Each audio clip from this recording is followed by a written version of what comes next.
Buzzer વાગતાની સાથે ન્યૂઝરૂમથી સૌથી મોટા સમાચાર વાવ બેઠકનું આવતીકાલે પરિણામ અને આ પહેલા મીઠા સીટ પરનું એનાલિસિસ સામે આવ્યું છે। મીઠા સીટ પર પટેલ દેસાઈ અને દલિતોના મત એ સૌથી નિર્ણાયક મત છે અને એનું એનાલિસિસ જે સામે આવ્યું છે તેની વાત કરવા જઈએ તો બીજી પણ અન્ય નાની મોટી જે જ્ઞાતિઓ છે એ મીઠા સીટ પર નિર્ણાયક છે। જે એનાલિસિસ સામે આવ્યું છે એનાલિસિસ ચોંકાવનારું છે। મીઠા જિલ્લા પંચાયત પર ગેનીબેન ઠાકોરનો ગઢ રહ્યો છે ભારતીય જનતા પાર્ટી માટે। આ ચિંતાજનક સમાચાર છે। આવતીકાલે ઈવીએમ ખુલશે પહેલા ન્યૂઝરૂમ પર એનાલિસિસ। મીઠા સીટ પર અલ્પેશ ઠાકોરે પણ પ્રચંડ પ્રચાર કર્યો હતો।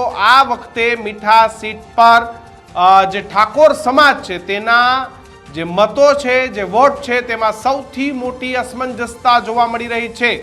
મીઠા બેઠક પર ઠાકોર સમાજના જે વોટ છે તેમાંથી 60 થી 65% વોટ એ સ્વરૂપજી ઠાકોરને મળવાના છે। અલ્પેશ ઠાકોરનો પ્રચાર, ગેનીબેન ઠાકોરનો ગઢ અને એમાં સ્વરૂપજી ઠાકોરને ફાયદો। ઠાકોર સમાજના 30 થી 35% જ વોટ એ ગુલાબસિંહ રાજપૂતને આ મીઠા બેઠક પરથી મળશે।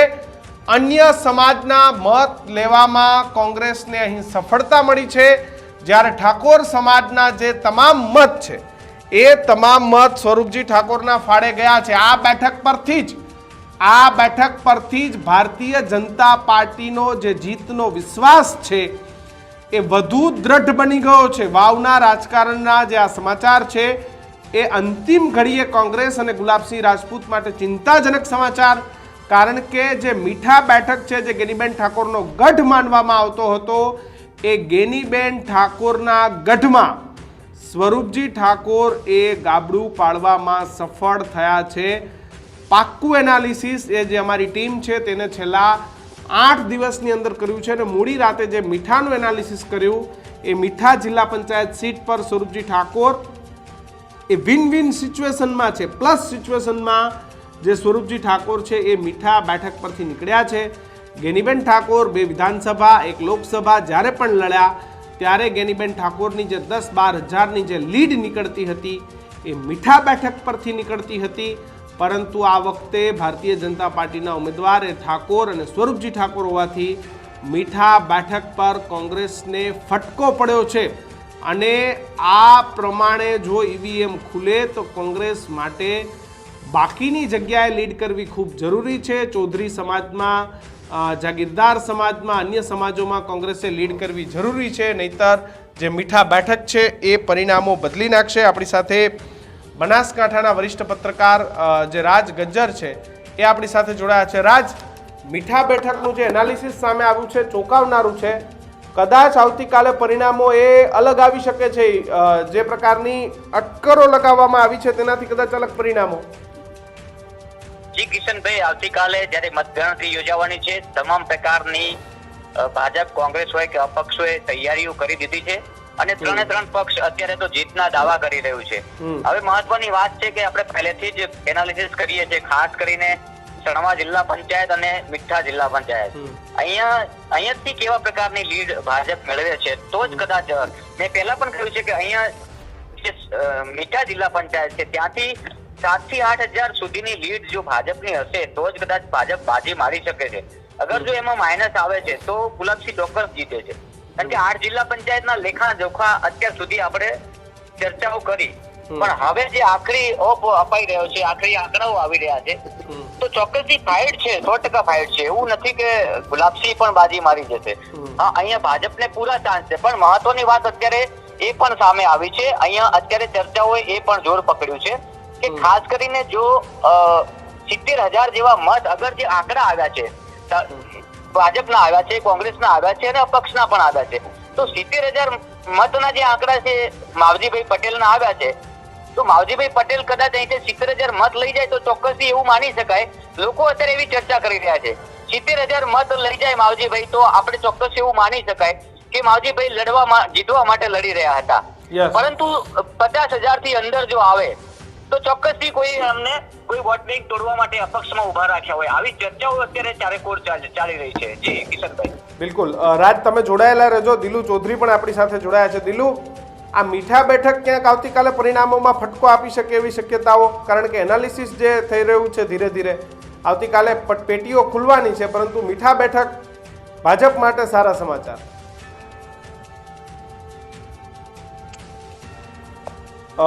દિલુ, હાજી ભાઈ, શું કહેશો મીઠા બેઠકની જે વાત છે એ ભાજપ માટે ક્યાંક સારા સમાચાર? હા, તો મીઠા બેઠકમાં થોડા ઘણા ભાજપ માટે સારા સમાચાર હોઈ શકે, કારણ કે ત્યાં ઠાકોર સમાજના 27,000 મતદારોનું પ્રભુત્વ છે ને જે 65% ગેનીબેન તરફ રહ્યા, એના લીધે ભાજપ માટે ક્યાંક ત્યાં સારા સમાચાર હોઈ શકે.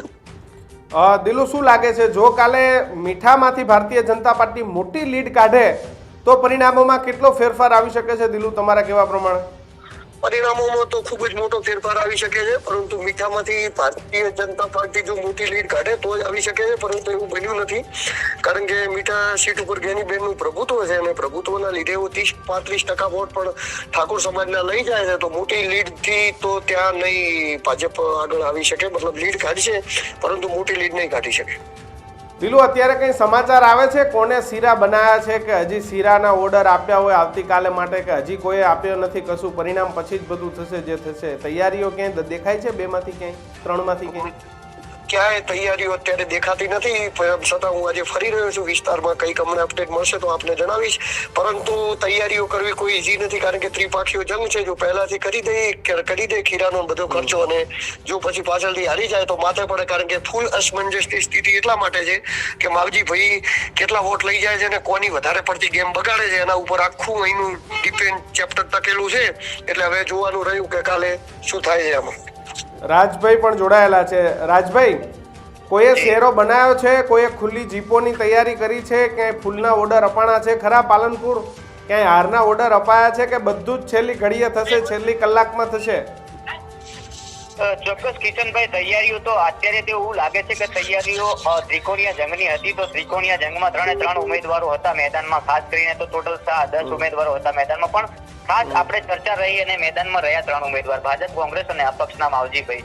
તો 3 ઉમેદવારો આજની તારીખે તો મને એવું લાગે છે કે આવતીકાલ માટે તમામ પ્રકારની તૈયારીઓ કરી નાખી હશે, કારણ કે આ જે પેટા ચૂંટણીનું ઇલેક્શન થયું અત્યાર સુધી જે ચર્ચાઓએ જોર પકડ્યું, જે રીતના મતદારોએ મત કર્યા, જે ટકાવારી સામે આવી છે, જે આંકડાઓ સામે આવ્યા છે, તો ચોંકાવનારા આંકડાઓ આવે છે. ક્યાંક માવજીભાઈ કોઈ પણ જિલ્લા પંચાયતમાં, ક્યાંક 8 જિલ્લા પંચાયતમાંથી ક્યાંક માવજીભાઈ લીડ લઈ જાય છે, તો ક્યાંક ગુલાબસિંહ પ્લસ થાય છે, તો ક્યાંક બાબર વિસ્તારમાં જિલ્લા પંચાયતની પેટીઓ ખુલશે તો મારું માનવું છે કે ત્યાં ભાજપ લીડ લઈ જાય છે. તો આ જે 19-20ની જે માર્જિન વચ્ચે આવી રહ્યું છે એમાં કોઈ એવું ચોક્કસ રિઝલ્ટ આવી શકતું નથી આજે, પણ ચોક્કસથી અહીંયા એક વાત સાબિત થાય છે કે વાવ અને સુઈગામ જિલ્લા પંચાયતમાંથી ગુલાબસિંહ રાજપૂતને 12 થી 15 હજાર જેટલી લીડ મળવાની છે. આ ચોક્કસ આંકડો મારી પાસે આવ્યો છે. જી રાજ, કાલે કેટલા રાઉન્ડમાં અને કેટલા ટેબલ ઈવીએમ ના છે, કઈ આઈડિયા છે ખરો કાલનો? બિલકુલ કિશનભાઈ, કોઈ આઈડિયા છે નહીં મારી પાસે અત્યારે, એવી વિગત નથી આવી કે કેટલા ટેબલ ઉપર આ મતગણતરી યોજાવાની છે. ચોક્કસથી આંકડો મેળવીને હું ફરી આપની સાથે જોડાઈશ. બિલકુલ. તો રાજ, કાલે એવું માનીએ કે દરેક રાઉન્ડમાં ઉપર નીચે થશે, અથવા તો સમજો કે 14 રાઉન્ડ હોય તો 8મા 10મા રાઉન્ડે ખબર પડી જશે કોણ હારે છે, કોણ જીતે છે? 100% ઉપર નીચે થવાની પૂરી સંભાવના છે, કારણ કે શરૂઆત વાવની થવાની છે. પહેલો રાઉન્ડ વાવ પંથકમાંથી થવાનો છે, 3 તાલુકાના પંથક છે અહીંયા અલગ અલગ, તો 100% વાવથી શરૂઆત થશે, એટલે ગુલાબસિંહ રાજપૂત પ્લસ થવાના છે. ત્યારબાદ મારું એવું માનવું છે કે માળકા જિલ્લા પંચાયત છે ત્યાં ભાજપ પ્લસ રહેવાનું છે, તો પછી થોડા સમય પછી પાછું પ્લસમાં ભાજપ જશે, અને પછી એવું લાગે છે કે વાવ અને સુઈગામ જયારે ખુલશે ત્યારે મેં જેમ કહ્યું એમ 12,000 પ્લસ એટલે 15,000 સુધીનો આંકડો પ્લસમાં રહી શકે છે ગુલાબસિંહ. પરંતુ જયારે બાબરના આંકડા ખુલશે તો ત્યાં મને એવું લાગે છે કે બીજેપી પ્લસમાં રહેશે, એટલે 19-20 થવાનું છે, પ્લસ માઇનસ પણ થવાનું છે, અને જે ઉમેદવારોના સમર્થકો છે તેમાં ઉહાપો પણ થવાનો છે. ક્યાંક થોડી વાર ખુશી મળવાની છે તો થોડી વાર ગમમાં પણ જવું પડશે. આ પરિસ્થિતિનું નિર્માણ એન્ડ સુધી રહેવાનું છે, કારણ કે કાંટાની ટક્કર છે. એટલે કાલે સમર્થકોએ આંસુ પણ વહાવવાના છે અને ડાન્સ પણ કરવાનો છે જ્યાં સુધી ગણતરી ચાલે ત્યાં સુધી. બિલકુલ, જે સતત લાઇમલાઇટમાં રહ્યા છે એવા ખુમાજી પણ પટ્ટા ખેલવાની તૈયારી સાથે ત્યાં પહોંચવાના છે. તો ક્યાંક કેટલાક લોકોએ જે શરતો લગાવી છે, ક્યાંક જમીનની શરત લગાવી છે, ક્યાંક નાક કાપવાની શરત, આ તમામ લોકો ત્યાં ઉપસ્થિત રહેવાના છે. દિલુ, આ રસાકસી કર્યો જંગ આખા ગુજરાતનું ધ્યાન વાવ ઉપર છે કાલે. દિલુ, હાજી ભાઈ, રસાકસી ભર્યો જંગ છે અને બધું જ વાવ ઉપર આવીને અટક્યું છે. વાત સાચી છે, દિલની ધડકનો કાલે ઊંચી નીચી થતી છે ભાઈ. ઘડીક કોંગ્રેસ આગળ થશે, ઘડીક ભાજપ આગળ થશે અને અમુક જિલ્લા પંચાયતો એવી છે કે જેની અંદર અપક્ષ પણ આગળ થશે.